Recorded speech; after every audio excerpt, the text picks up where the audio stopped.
vamos dar sequência à resolução da prova de microeconomia da ANPEC 2014, né? Agora passando para a questão número 6, né? Que, como vocês podem ver aqui, né? Versa sobre mercados, né?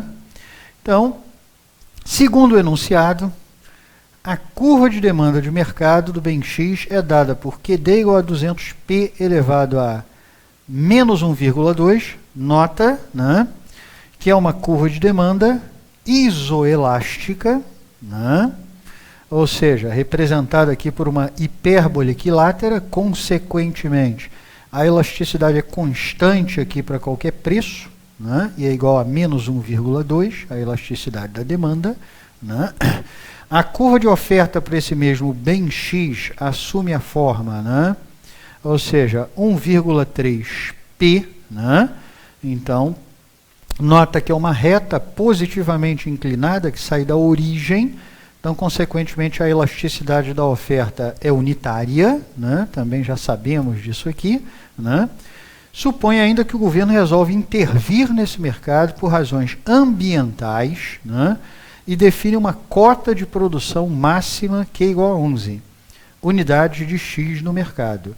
Então, repara, né? Você tem as curvas de demanda e oferta, claramente você vai poder calcular aqui, né? Ou seja, o equilíbrio de mercado, né? Preço de equilíbrio, quantidade de equilíbrio, né?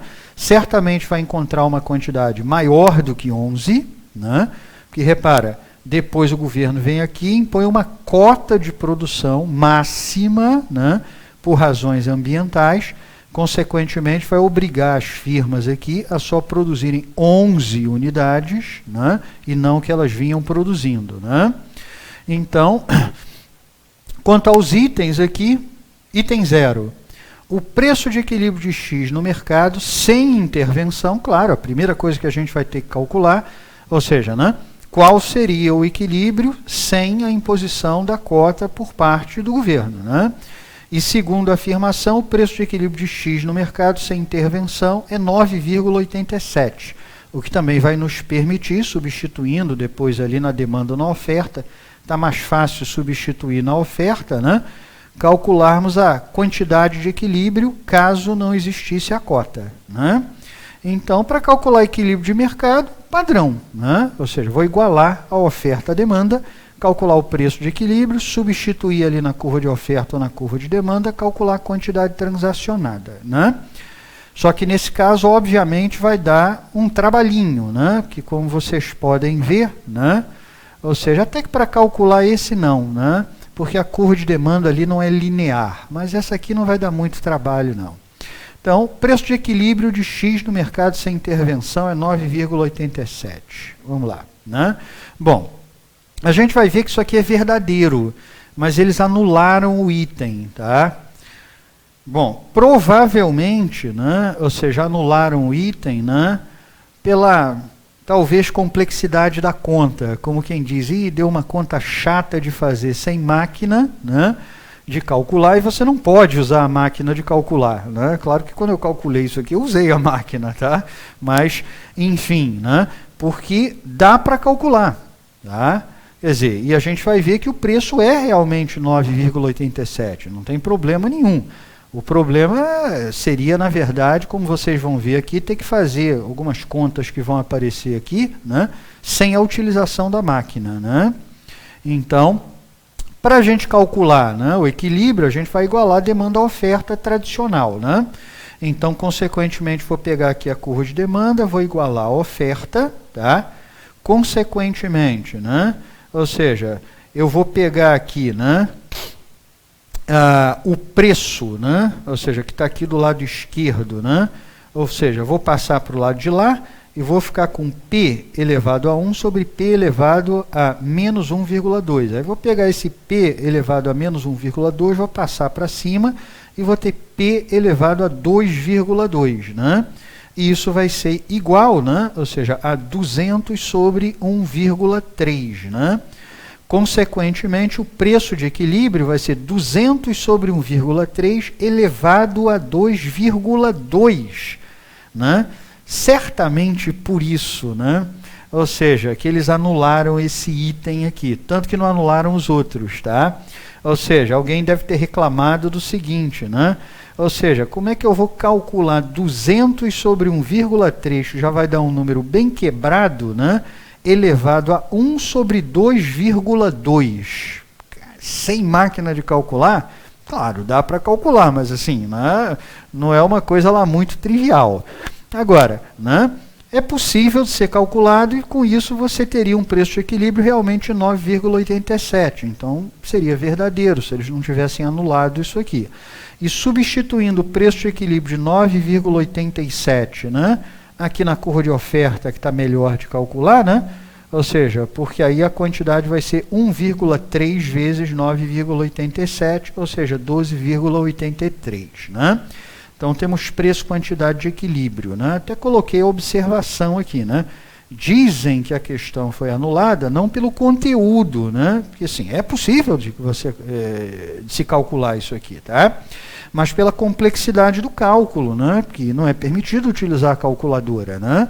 Então, você pegar lá 200 dividido por 1,3, agora eleva a 1 sobre 2,2, que diabo de conta é essa? Podia ter arrumado uma conta mais fácil, né?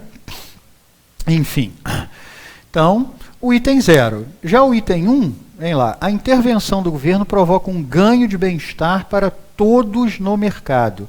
Nota, de cara, você podia marcar isso aqui como falso, sem fazer absolutamente nada. Zero de conta, tá? Ou seja, basicamente por quê? Olha só, você tem aqui curvas de demanda e oferta no mercado supostamente concorrencial, tá? Consequentemente, mercado concorrencial é aquele que aloca os recursos com eficiência. A partir daí, né, qualquer intervenção governamental, seja a introdução de um imposto, né, específico ad valorem, né, se a economia fosse aberta, um imposto de importação, a concessão de um subsídio, a introdução de uma cota, tabelamento a preço máximo, a preço mínimo, não importa o quê, né? Ou seja, isso, na verdade, né, tenderia a gerar um peso morto, né? O melhor lugar para vocês verem todos esses exemplos, claramente, é o capítulo 9 do livro do Pindyck, né? Onde ele promove todas essas intervenções que eu citei, ou seja, no mercado competitivo, demanda negativamente inclinada, oferta positivamente inclinada, e faz essa brincadeira com todas essas intervenções e outras também, né? Enfim, então, de cara isso aqui é falso. Mas, de qualquer maneira, né, vamos melhorar aqui a explicação, tá? Então, como eu disse para vocês, qualquer intervenção governamental no mercado competitivo provoca, na ausência de falhas de mercado, um peso morto, tá? Ou seja, intervenção governamental só aumenta o bem-estar desde que não seja um mercado competitivo ou que você tenha algum tipo de falha de mercado e o governo esteja intervindo para corrigir essa falha de mercado e consiga fazê-lo. Corrigir uma externalidade, né? Ou então provisionar bens públicos, né? Ou corrigir falhas informacionais, enfim, aquela lista tradicional de falhas de mercado, né? O que não é o caso aqui, porque ele não citou nenhuma falha de mercado, tá? Então eu estou no padrão, no default, né? Mercado competitivo sem nenhuma falha de mercado, né? Então vai gerar peso morto. Agora, de qualquer maneira, vamos ver, né? Então, repara, vamos inclusive calcular o peso morto. Repara, né? Desenhei aqui minha curva de oferta, desenhei aqui minha curva de demanda, respeitando os formatos, né? Ou seja, desenhando, né? Ou seja, as curvas de acordo, né, com o formato das curvas de demanda e oferta, algébricos, né? Quer dizer, e o preço de equilíbrio é 9,87, a gente calculou, a quantidade é 12,83, a gente calculou, né? Bom, agora vamos ver o seguinte, né? Ou seja, excedente do consumidor, excedente do produtor, tá? E peso morto, né? Dá para a gente calcular? Dá para a gente calcular. Repara, né? O que o governo fez aqui? Né? Se o mercado, né, funcionasse dessa forma, sem nenhuma intervenção governamental, esse seria o preço, essa seria a quantidade. Mas aí o governo veio aqui e fez o quê? Colocou uma cota de produção. Tá vendo? A cota está aqui. Ó. No máximo, esse mercado pode produzir 11, por questões ambientais. Ou seja, ao produzir 12,83, sei lá, a produção disso aqui poluía o meio ambiente. Então, com o intuito de reduzir a poluição, né, ele foi lá e introduziu essa cota aqui. Né? Bom, agora, vamos observar o seguinte, né? Introduzida essa cota de 11, tá? Ou seja, consequentemente, você restringiu a oferta. A produção agora caiu de 12,83 para 11. Então, é de se esperar que aconteça o quê? Né? Ou seja, com uma oferta menor, o preço tende a subir. Então, qual vai ser o novo preço praticado nesse mercado quando a produção for 11? Certamente maior. E qual vai ser o preço? Bom, pego essa quantidade aqui da cota de 11, substituo na demanda e calculo aqui o preço que vai ser praticado nesse mercado. Tá? Bom, agora eu vou conseguir observar a variação do excedente consumidor, variação do excedente do produtor e ganho social, que vai ser negativo, vai ser um peso morto. Né? Então, repara, como é que a gente faz isso? Primeiro eu vou olhar para qual era o excedente do consumidor antes da introdução da cota. Lembrando que o excedente do consumidor, né, enfim, é uma medida de bem-estar do consumidor, que é definida da seguinte maneira, né? Ou seja, excedente do consumidor é a diferença entre o preço que o consumidor estaria disposto a pagar, ou preço de reserva, o que está na curva de demanda, e o preço pelo qual ele compra o produto. Portanto, é toda essa área aqui, ó, dentro da curva de demanda e acima do preço. Olha lá, o consumidor estava comprando, tá, por R$ 9,87, mas estaria disposto a pagar um preço mais alto. Então, é o benefício do consumidor. Estou disposto a pagar 15, mas consigo comprar por 10. Tenho um excedente de 5 para essa unidade comprada. Então, o excedente total dos consumidores é tudo que está dentro da demanda e acima do preço. Então, ó, repara, tudo isso que está aqui era o excedente dos consumidores. Bom, agora que você introduziu a cota, a quantidade caiu para 11 e o preço subiu para 11,81. Então, ó, se tudo isso aqui era o excedente dos consumidores, agora o excedente dos consumidores é só essa área aqui. Então, os consumidores perderam a área A e a área B como excedente. Né? Ou seja, um pouco pela retração da quantidade, um pouco pelo aumento do preço. Era excedente dos consumidores, não é mais. Né? Agora, com relação aos produtores, e agora vai uma observação. Eu já vi um monte de gente resolver essa questão de maneira equivocada. Isso não é imposto, isso aqui é cota de produção. Consequentemente, já eu vou fazer observação sobre esse preço aqui que não existe, tá? Eu só coloquei ele aqui porque eu vou precisar dele para calcular essa área aqui, esse triângulo de baixo, né? Mas repara, ao introduzir, ou seja, a cota de produção, né, se antes o excedente dos produtores, que é a diferença entre o preço pelo qual o produtor está disposto a vender, que está na curva de oferta, e o preço pelo qual ele vende, que é o preço de equilíbrio, portanto, o excedente dos produtores é todo esse triângulo aqui embaixo, ó, dentro da curva de oferta e abaixo do preço de equilíbrio. Então, esse era o excedente dos produtores. Agora, qual é o excedente dos produtores? Repara, a quantidade diminuiu para 11, tá? Então, consequentemente, com a quantidade sendo reduzida para 11, o preço subiu para 11,21. Então, ele vai vender por 11,21, tá? Então, consequentemente, se esse era o excedente dos produtores, agora os produtores ganharam essa área A, né? Agora, perderam essa área D, né, pela retração da quantidade.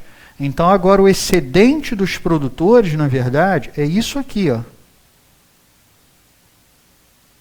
Ou seja, ganharam a área A, perderam a área D. Tá? Eu já vi gente resolvendo essa questão, tem aqueles fóruns de Ampec, não sei o que e tal, eu vasculho essas coisas, tá?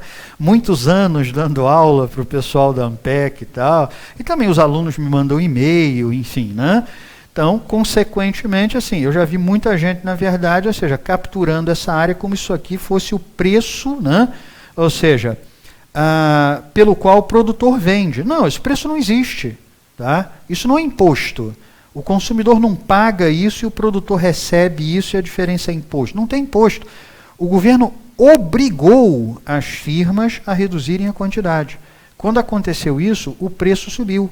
O consumidor paga esse preço e o produtor recebe esse preço. Ponto. Não tem dois preços. Né?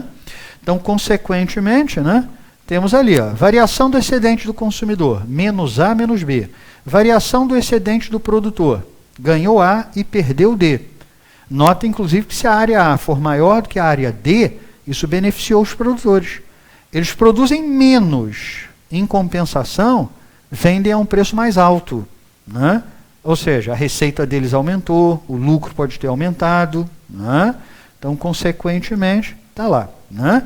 Agora, ganho social. Variação do excedente do consumidor mais a variação do excedente do produtor. Nota, não tenho que tirar dali gasto do governo, porque o governo não gasta com essa medida, foi impositiva, proibido produzir mais do que 11. É na força da lei. Tá? Ou seja, e o governo também não arrecada com a cota. Isso aqui não é imposto. Tá? É uma proibição. Então, o ganho social é variação do excedente do consumidor mais a variação do excedente do produtor, somente. Tá? Consequentemente, o ganho social é, na verdade, ó, menos A menos B, mais A mais D. Cortando menos A com A, consequentemente, o peso morto é B mais D. Ou seja, o peso morto da introdução de uma cota de produção é sempre esse triângulozinho aqui, ó, representado por B mais D. A não ser que você colocasse mais coisas na questão, né? Ou seja, eu acho que o produtor vai perder dinheiro, então eu vou compensar o produtor por essa perda, por ele estar contribuindo para, sei lá, evitar uma externalidade produzindo menos quando eu introduzir a cota, mas nada disso foi dito no enunciado. A única coisa que foi dita no enunciado é o governo proíbe, tá? Ou seja, que você produza mais do que 11. Introduzir uma cota de produção. Isso é o máximo que você pode produzir. Produziu mais, eu te prendo. Pronto. É assim que o negócio está funcionando aqui. Né? Então, consequentemente, peso morto, né? Ou seja, representado pelas áreas B mais D. Mas nota, eu nem precisava fazer isso para responder isso aqui. Tá? Ou seja, vai dar peso morto. Tá? Simplesmente agora eu consigo olhar para o peso morto. Né? Agora, depois, tem como a gente calcular o peso morto? Tem. Né? Se eu conseguir calcular as áreas B e D, eu calculo o peso morto. Te dou o valor do peso morto. Né? Não, valor do peso morto, que inclusive, né, uma coisa que de vez em quando as pessoas ficam ressabiadas, né, quando alguém escreve assim, o peso morto é igual a R$50. Ou seja, escreve em unidades monetárias. Né? Quando você lê isso, não se assusta não, é isso mesmo. Tá? Nota, você está calculando uma área, tá? Ou seja, aqui num gráfico de preço contra a quantidade. Então, consequentemente, a medida de peso morto está em unidades monetárias, preço versus quantidade. Tá? Então, consequentemente, pode expressar em valor monetário isso aqui, assim que ele está sendo calculado. Né? Então, vou calcular as áreas ali. Né? Ou seja, primeiro, no caso da área A é fácil, né? Porque é um retângulo, né? Então, consequentemente, aqui, ó, altura vezes a base. Está ali, ó. Essa é moleza, 14,74. Né? A área D também é fácil de calcular, porque é um triângulo aqui bonitinho. Né? Tá vendo? É por isso que eu preciso desse valor. Né? Peguei a quantidade da cota, substituí na curva de oferta para ter esse valor, para conhecer essa altura. Né? Agora eu sei que essa altura aqui, ou seja, é 1,41. E aí, para calcular a área D, né, eu vou fazer base, que é 1,83, vezes a altura, tá, e dividir por 2. Aí vou ter a área desse triângulo aqui, ó, 1,29. Né? Então, a outra área que eu preciso calcular aqui é a área B. Só que, repara, na área B tem uma complicação, né? Ou seja, como a curva de demanda não é linear, eu só vou conseguir calcular com exatidão o tamanho dessa área através de integração. Né?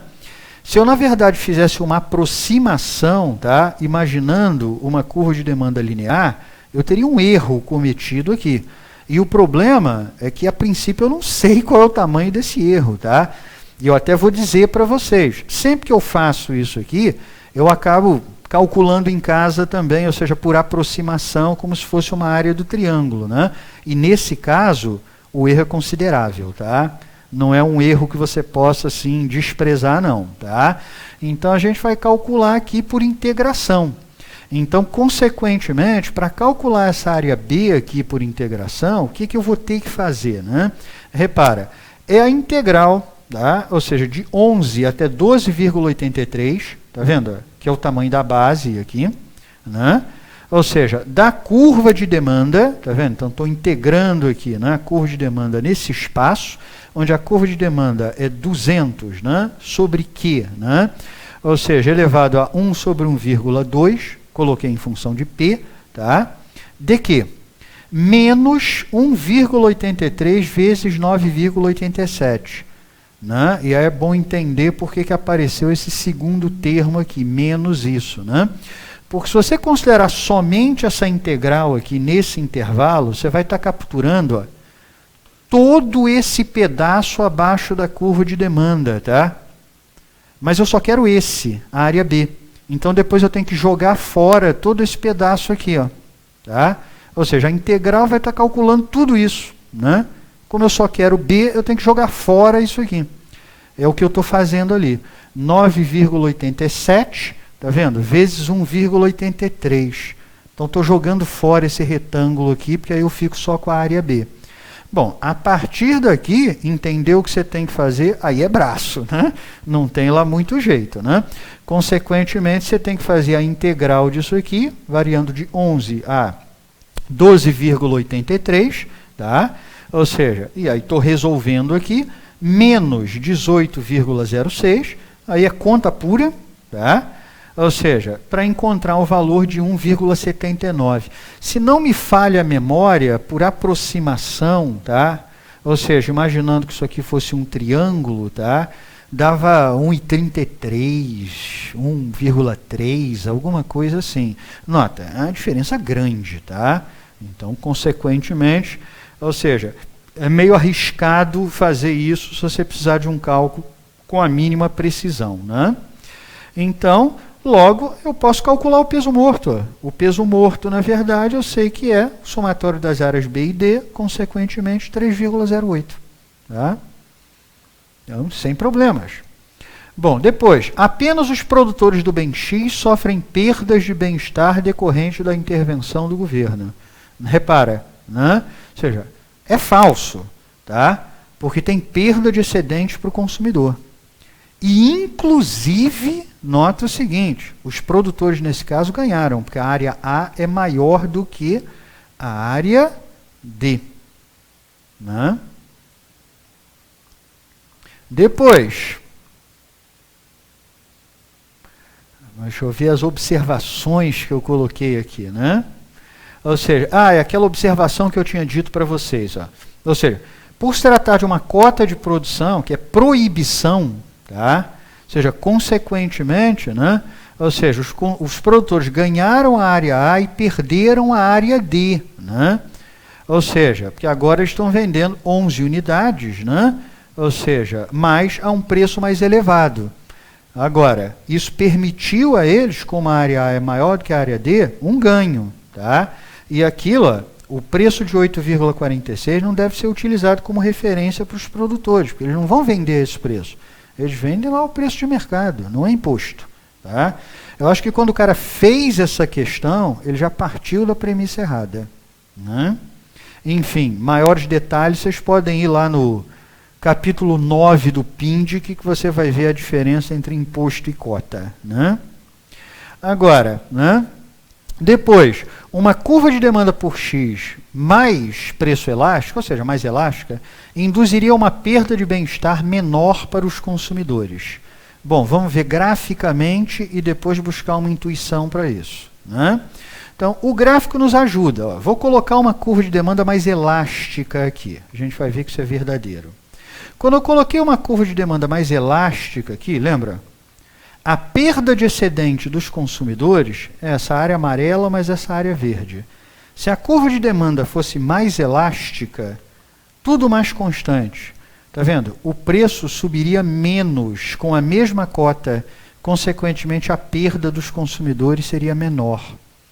Aí você vai dizer, mas peraí, por que com a cota de produção, tá, a perda dos consumidores vai ser menor quanto maior a elasticidade preço da demanda? Aí a gente tem que lembrar do seguinte, se a elasticidade preço da demanda for maior, né, é porque o produto tem mais substitutos e ou melhores substitutos. Então, quando você restringir a quantidade, ó, agora você não vai poder comprar 12,83, agora você só vai poder comprar 11. Tá? A perda, se a demanda for mais elástica, vai ser menor, porque o produto tem mais substitutos. Você não compra isso, você tem a possibilidade de substituir por outra coisa. Agora, se a demanda fosse mais inelástica, né, o que o governo está te dizendo é, você vai ter que reduzir o consumo. E não tem bons substitutos para esse produto. Então a perda tende a ser maior mesmo, em termos de bem-estar. Né? Então é por isso que você encontra esse resultado aqui. Né? Que é aquilo que eu sempre digo para todos os meus alunos. Uma coisa é você saber calcular, saber trabalhar com gráfico. A outra coisa é o cidadão comum te fazer uma pergunta, né? E aí você dizer, não, peraí que eu vou integrar essa função e te respondo. Não, cara, ele quer que você explique em palavras. Eu quero ver se você entendeu qual é a intuição que está por trás daquele negócio. Por que aquele resultado é razoável, né? Enfim. Então, ó, curva de demanda mais elástica, né? Perda vai ser menor. Estou vendo pelo gráfico. Agora, o motivo é esse aqui, né? Demanda mais elástica, ou seja, certamente o produto possui mais substitutos.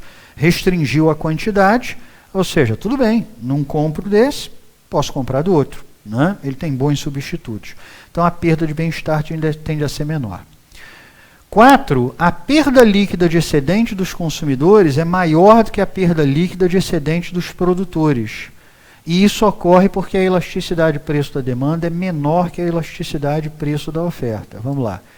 Olhando para o que o cara está dizendo aqui, é que eu percebo que ele montou a questão já pensando naquela solução errada que eu comentei com vocês. Né? Porque, repara, teve perda líquida de excedente para os consumidores, mas não para os produtores. Os produtores ganharam nesse caso. Eu, inclusive, calculei. A variação do excedente do produtor aqui é positiva. Tá? Então, consequentemente, né?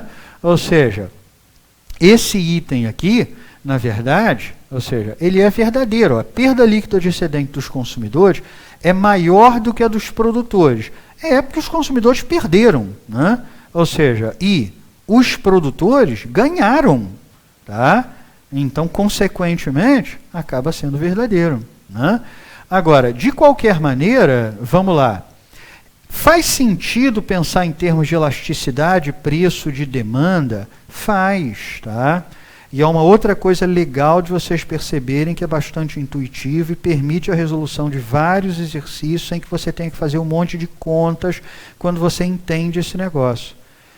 Coloquei um imposto, por exemplo, né? Ou seja, num mercado competitivo. O preço sobe para o consumidor e cai para o produtor. Né? Ou seja, a não ser que o produtor consiga repassar integralmente o imposto para o consumidor. Mas, a princípio, dá perda para o consumidor e para o produtor. Quem vai arcar com ônus tributário maior? Quem perde mais? Ou seja, após a introdução do imposto? Depende das elasticidades da demanda e da oferta comparativamente. O ramo mais inelástico do mercado, né, é sempre o que suporta uma perda, ou seja, maior, no caso, por exemplo, da introdução de um imposto. Né? Então, consequentemente, faz sentido você pensar em termos de elasticidade de preço, mas não nesse caso, porque nesse caso deu perda para os consumidores, tá? E deu ganho para os produtores. Agora, se tivesse dado perda para os dois, aí faria sentido você analisar isso sob o ponto de vista da elasticidade. Por que a perda para um foi maior do que a perda para o outro? Certamente a explicação estaria na elasticidade, preço da demanda, comparativamente à elasticidade preço da oferta. O ramo mais inelástico do mercado ia ter uma perda maior. E olha que nesse caso, a outra dica para vocês, né? Ou seja, como eu ia precisar da elasticidade, aqui eu não ia fazer conta nenhuma. Lembra das funções, né? Ou seja, vamos lá olhar para a cara delas. Cadê nossas funçõezinhas de oferta e demanda? Olha lá. Função de demanda, elasticidade, constante. Sempre igual a menos 1,2 para qualquer preço. Elasticidade da oferta. Reta, saindo da origem, não tem coeficiente linear aqui, né? Consequentemente, elasticidade unitária, necessariamente, né? Toda reta que sai da origem, né, representando uma função de oferta, tem elasticidade unitária. Tá? Sai do eixo de preço, a elasticidade é maior do que 1. Sai do eixo de quantidade, a elasticidade é menor do que 1. Então, são coisas sempre interessantes das pessoas saberem, porque muitas vezes isso significa atalho. Ao invés de você perder um tempão fazendo conta, né, você só de ler já sabe qual é a resposta. Então, consequentemente, nosso último item aqui, né, ou seja, ele não é falso, ele é verdadeiro. Perda líquida de excedentes dos consumidores é maior, até porque só eles perdem. Tá? Enfim. Então, essa foi a nossa questão 6.